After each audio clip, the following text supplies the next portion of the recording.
Meu nome é Rafael Martins, tenho 34 anos e sou técnico agrícola. Minha profissão costuma me levar a lugares isolados do interior do Brasil, onde ainda se valoriza a terra e o trabalho da roça, e onde o tempo parece correr em outro ritmo. Eu me acostumei à vida simples dos sítios, ao sabor do café coado na hora, ao cheiro do curral, ao canto do galo anunciando o amanhecer. Porém, nada me preparou para o que vivi há cerca de um ano, numa pequena comunidade rural no interior de Minas Gerais. Aquilo que encontrei ali me fez questionar tudo o que eu acreditava conhecer sobre o campo e seus segredos. A história começou quando fui contatado por uma cooperativa de pequenos produtores para avaliar um projeto de irrigação num vale distante, perto da Serra do Engenho. Eram poucos quilômetros de terra batida saindo da estrada principal, mas o lugar era difícil de achar. Cheguei ao entardecer do segundo dia de viagem, depois de muitas perguntas na cidade mais próxima, um lugar chamado São José do Gramado. Descreveram-me o acesso como um desvio sem placa, depois uma trilha que serpenteava entre colinas cobertas de mata rasteira, até finalmente chegar ao vale. Ali vivia uma comunidade de umas 10 famílias, cada uma em seu pequeno sítio, produzindo milho, mandioca, feijão e algumas verduras. Um canto esquecido do mundo moderno. Ao chegar, encontrei o líder da comunidade, um senhor chamado Augusto, de uns 60 anos, bigode branco e olhos atentos. Ele era o porta-voz dos produtores e quem havia feito contato com a cooperativa. Apresentou-me ao povo da região, Dona Celina e seu marido, Zé Bento, o jovem casal Arnaldo e Cleonice, que tinham um bebê recém-nascido, o viúvo seu Geral, já bem idoso, que morava com a neta Mariana, entre outros moradores. Todos foram corteses, oferecendo café fresco, bolo de fubá, queijo e pão caseiro. Mas notei algo de estranho na atmosfera. Um silêncio pesado, como se as conversas fossem medidas, como se houvesse um assunto que não se falava abertamente. Depois do lanche, Augusto me levou para a casa de Dona Celina, onde eu ficaria hospedado. A casa era simples. Chão de cimento, paredes caiadas, móveis rústicos. No quarto reservado para mim, um colchão sobre uma cama de madeira, uma janela pequena com vista para o pomar. Ao anoitecer, ouvi risadas contidas dos moradores, o balido de algumas cabras e o canto noturno dos grilos. Tudo parecia normal, até eu perceber durante o jantar que ninguém saía de suas casas depois das 10 da noite. Ao perguntar o porquê, olharam-se entre si, desconfortáveis, e desviaram do assunto. Nos dias seguintes percorri o vale, medi a qualidade do solo, avaliei o fluxo do riacho que corria entre as propriedades. O lugar era bonito, com um riozinho de águas claras, matas ciliares preservadas e algumas áreas de pasto. Mas as plantações não iam tão bem. As folhas amareladas, o crescimento lento das hortaliças, as espigas de milho mirradas. Tecnicamente, o solo não era tão ruim. O clima estava na média. A irrigação improvisada feita pelas mangueiras e pequenas valas não explicava a fraqueza das plantas. Algo mais sutil acontecia ali, algo que não constava nos manuais de agronomia. Conversei com Arnaldo, o jovem produtor, e perguntei sobre pragas, fungos ou algo do tipo.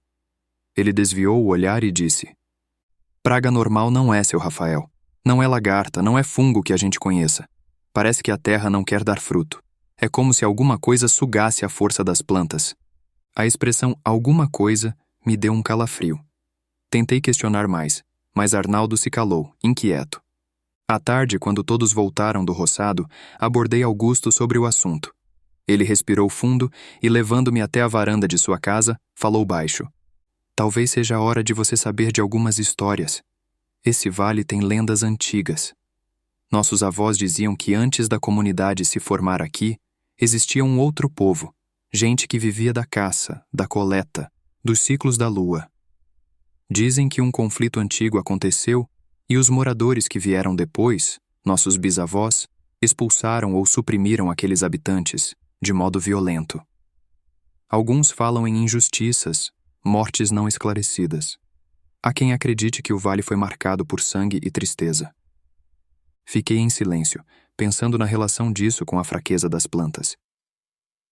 "E o que isso tem a ver com as plantações?" perguntei. "Alguns dizem que o espírito do vale não está em paz. que as forças da Terra não fluem como deveriam, por causa desse passado mal resolvido. Mas não vá pensar que somos ignorantes ou supersticiosos. Já tentamos soluções racionais, adubo, calcário, irrigação melhor. Nada resolveu. Conforme a noite se aproximava, percebi uma ansiedade no ar. Todos recolhiam as galinhas, guardavam os animais, trancavam as portas mais cedo. Jantei na casa de Dona Celina. Caldo de feijão, ovo e couve. Um jantar simples, mas saboroso. Ela mal me olhava nos olhos, e seu Zé Bento, seu marido, pouco falava. Antes de recolher-me, perguntei sem rodeios. Por que ninguém sai depois das 10 da noite? Eles entreolharam-se tensos. Dona Celina apertou o crucifixo pendurado no pescoço e murmurou. Porque depois dessa hora ela anda, ela ronda o vale. Ela quem? A guardiã da dor, dizem alguns. Uma mulher que aparece no escuro, vagando entre as plantações como uma assombração. Não é todo dia, mas quando surge, traz um frio, um assobio triste e as plantas definham ainda mais.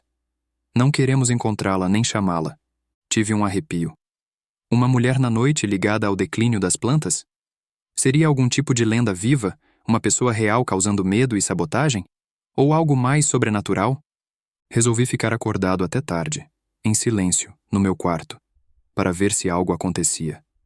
Às 10 em ponto, as luzes de lamparina nas casas se apagaram. O vale mergulhou num breu profundo.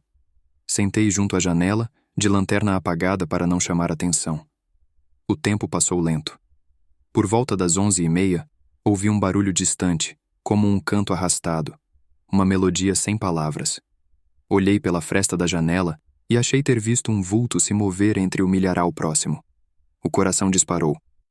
Quase deixei a lanterna cair. Assustado, mas curioso, coloquei botas, peguei a lanterna e abri a porta da casa devagar, tentando não fazer barulho. O ar noturno era gelado e úmido. O silêncio era cortado apenas pelos grilos e aquele canto distante. Caminhei devagar pelo quintal, segui em direção à plantação de milho mais próxima, que pertencia ao seu geral, o ancião que vivia com a neta Mariana. Lembrei que eles disseram que essa plantação estava especialmente debilitada. Avançando entre os pés de milho raquíticos, senti um cheiro estranho, como de terra molhada misturada a alguma erva amarga. De repente, a lanterna iluminou algo no chão. Uma mancha escura, como se o solo estivesse enegrecido, e plantas ainda mais murchas ali. Apaguei a lanterna um momento, adaptando meus olhos ao escuro. E então a vi, a poucos metros, uma figura feminina, longos cabelos, roupas simples, pés descalços. Ela andava entre os pés de milho, tocando as plantas com a mão, e onde tocava, as folhas pareciam murchar mais rápido. Minha mente recusava aceitar aquela cena. Era uma mulher de carne e osso ou um espírito? Tentei chamá-la, a voz saindo trêmula. Ei, quem está aí? Ela parou, mas não olhou para mim imediatamente. Quando se virou, tive um choque. Seu rosto era pálido, os olhos fundos, expressão de tristeza profunda. Ela não era jovem nem velha, sua idade era indefinida. Talvez 30, 40 anos, difícil dizer. Quando seus olhos encontraram os meus, senti uma onda de arrepio subir pela espinha. O que você quer? Arrisquei. Ela inclinou a cabeça levemente, sem pronunciar uma palavra. Então levantou a mão e apontou para o chão, para a terra, e depois para o horizonte. Era um gesto vago, mas transmitia significado. Talvez quisesse dizer que a terra estava doente por causa das injustiças do passado. Que o vale precisava de reconciliação? Minha lanterna escorregou da mão e caiu no chão, fazendo um barulho seco. Quando olhei de novo, ela não estava mais lá. Corri até o local onde a vira, mas só encontrei silêncio e plantas secas. Respirei fundo, confuso e assustado. Voltei à casa de Dona Celina quase correndo, o coração disparado. Tranquei a porta, sentei na cama e tentei processar tudo. No dia seguinte, contei minha experiência a seu Augusto, o líder da comunidade. Ele escutou calado, olhos baixos.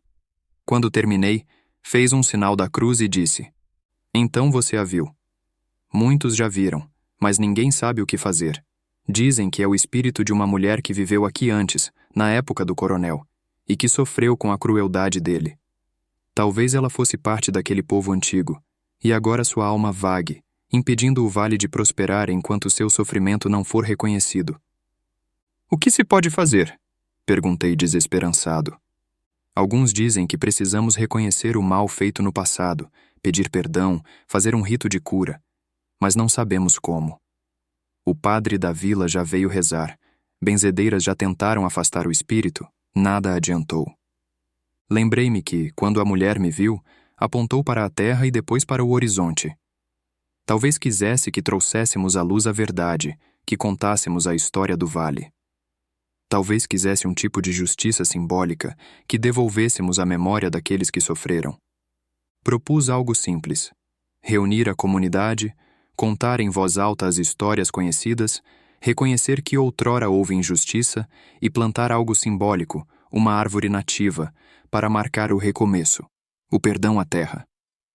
Augusto achou a ideia estranha, mas diante do desespero concordou.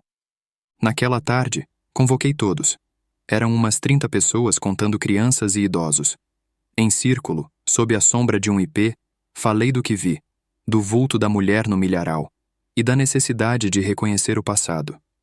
Seu Geral, o mais velho, lembrou-se dos causos contados por seu avô, sobre os povos antigos que viviam no vale, escravizados ou explorados pelo coronel. Dona Celina rezou um Pai Nosso. Arnaldo e Cleonice choraram baixinho, talvez com medo, talvez com esperança. A comunidade resolveu plantar uma muda de jequitibá no meio da encosta, próximo ao milharal. Um símbolo de renascimento e respeito à terra. Enquanto cavávamos o buraco para a muda, entoamos uma cantiga antiga que Dona Elzira ensinou, uma cantiga do tempo de sua avó, pedindo paz e fartura. Naquela noite fiquei acordado novamente, mas agora menos tenso. Por volta das 11, ouvi passos suaves lá fora. Espiei pela fresta da janela. Lá estava ela, a mulher misteriosa, parada perto do lugar onde plantamos a muda. Ergui a lamparina levemente para iluminar, mas não saí da casa. Observei de longe. Ela inclinou a cabeça, como a concordar com o gesto da comunidade, e tocou o solo com a mão. Depois, ergueu o rosto para a lua, fechou os olhos e desapareceu na escuridão, dissolvendo-se como neblina ao amanhecer. No dia seguinte, o vale parecia diferente. Não foi um milagre instantâneo, mas as plantas pareciam um pouco mais saudáveis. Ao longo das semanas, os moradores relataram menos problemas, menos plantas murchas e nenhum animal morto misteriosamente.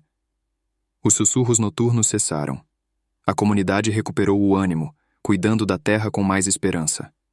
Quando me despedi para voltar à cidade, Augusto e Dona Elzira me agradeceram com sinceridade. Disseram que, ao reconhecer o passado e prestar homenagem às almas injustiçadas, quebramos a corrente de dor que pesava sobre o vale.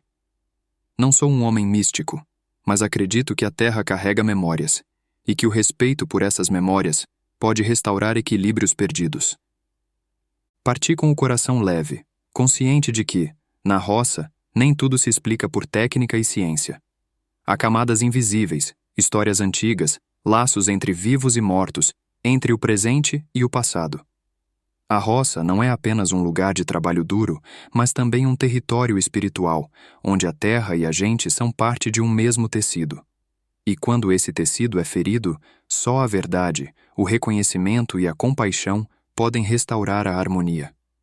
Até hoje, ao lembrar daquela comunidade, sinto um calor no peito. Sei que ajudei não apenas a melhorar a produtividade das plantações, mas também a curar uma ferida antiga. A roça me ensinou uma lição valiosa. Às vezes, para a terra voltar a florescer, é preciso dar voz aos que foram silenciados, honrar o passado e plantar no presente as sementes da paz.